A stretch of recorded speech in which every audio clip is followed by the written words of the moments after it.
In the beginning, there was chaos. From chaos arose Gaia, Mother Earth, and Tartarus, the abyss. Gaia was fruitful, and without the union of love, she gave birth to the mountains, the sea, and the sky, Uranus. Uranus cradled himself to his mother's bosom, and the two of them conceived children, a race of giants, the Titans. They were tall, fair, strong, and Uranus looked upon them with joy. But Gaia also conceived monsters. She brought forth the Cyclops, one-eyed, gnarled, and the 100-handers, 100 hands and their 100 arms, 50 faces. Uranus looked upon them with disdain. He could not contemplate that he had brought forth such spawn. He cast these monsters into Tartarus, locking them away for what he hoped was forever. Gaia cried out, my children, will you help me save your brothers?" But the Titans declined, except for the youngest, Cronus. Mother Gaia took some of the metal, the treasures of the earth, and fashioned it into a sickle and handed it to her son. When Uranus came once more to lie with Gaia, Cronus took that sickle and slashed, castrating Uranus. The blood and seed fell onto the sea, bringing forth the goddess Aphrodite. Cronus slashed again and again. Blood spattered the earth, bringing forth the nymphs of the ash trees. The blood spattered brought forth giants, monsters. The last time it spattered brought forth the Furies. At that point in time, there was not a whole lot left of Uranus. So they gathered up the pieces and tossed them into the sea.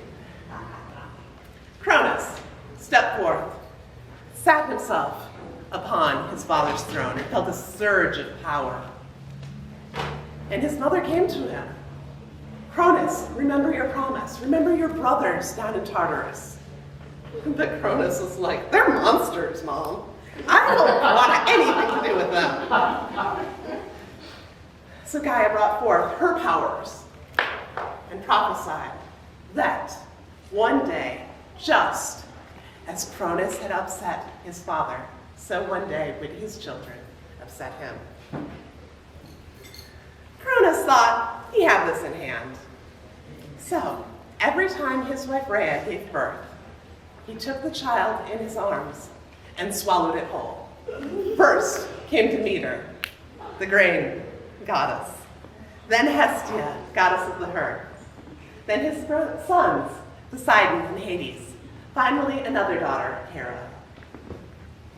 By this point in time, Rhea was distraught. She also had lost her children, as had her mother, Gaia. So, for her sixth pregnancy, she decided to hide herself in the earth on the island of Crete and gave birth in a cave to the sixth child, Zeus. She gave the caring of her child over to the nymphs of the isle and a she-goat named Amalthea, who fed the child on goat's milk and honey. The child on this diet grew strong and healthy. When he grew to adulthood, he knew that he had to challenge his father. It was unfair and unjust for him to rule. So Zeus concocted his plan. He decided to present himself to the gods, and his father didn't recognize him. Zeus served his father as cupbearer, getting close to all of the gods and goddesses that lived there and meeting his cousin Metis. His cousin Metis was the goddess of wisdom, and she shared the secret that his brothers and sisters were not dead. They were immortal, as was he, and they stayed in his father's stomach, waiting for their rescue. Metis, with her powers of wisdom, created an emetic and handed it to Zeus. Zeus sprinkled it in the nectar that he served Cronus and presented it to his father. Well, with Cronus's usual class, he tipped that, downed it one throw, and suddenly his stomach convulsed, and out came the stone that his mother had disguised and given to Cronus instead of her child.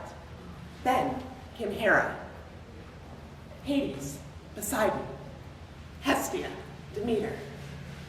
Rise, brothers and sisters, we must defeat our father. And they were not particularly happy, having lived all of their lives in his stomach, and they were happy to comply. It was a bloody battle. It took 10 years, and the children fought their uncles, their aunts, their father. And there was nothing they could do to absolutely win the day, until Gaia whispered in Zeus's ear, remember your uncles. So Zeus traveled down through 3 layers of night to the gates of Tartarus, threw them open and rescued the Cyclops, rescued the 100-handers, and brought them forth to the world. The 100-handers and the Cyclops, in their great joy and gratitude, presented Zeus with his signature weapon, the lightning bolt. So Zeus, with this new weapon, threw and cast those lightning bolts at the Titans. The Cyclops using their great strength, and the 100-handers using their great arms, cast the Titans down into Tartarus. And the 100-handers and the Cyclops were free to live where they wished. Gaia was thrilled to have some of her children back, but now she had lost the Titans. So once again, the power of prophecy came into place. Metis would bear 2 children to Zeus. They would be wiser and more powerful and capable of overthrowing their father, particularly the second.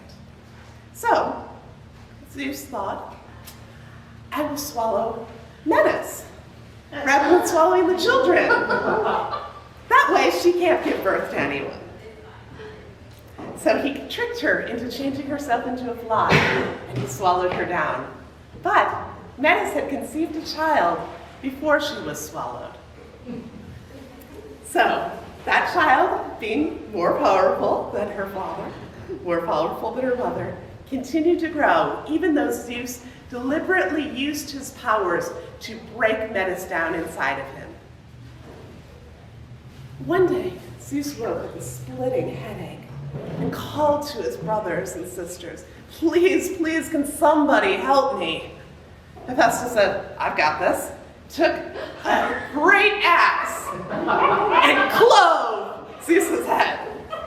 And out popped the goddess Athena.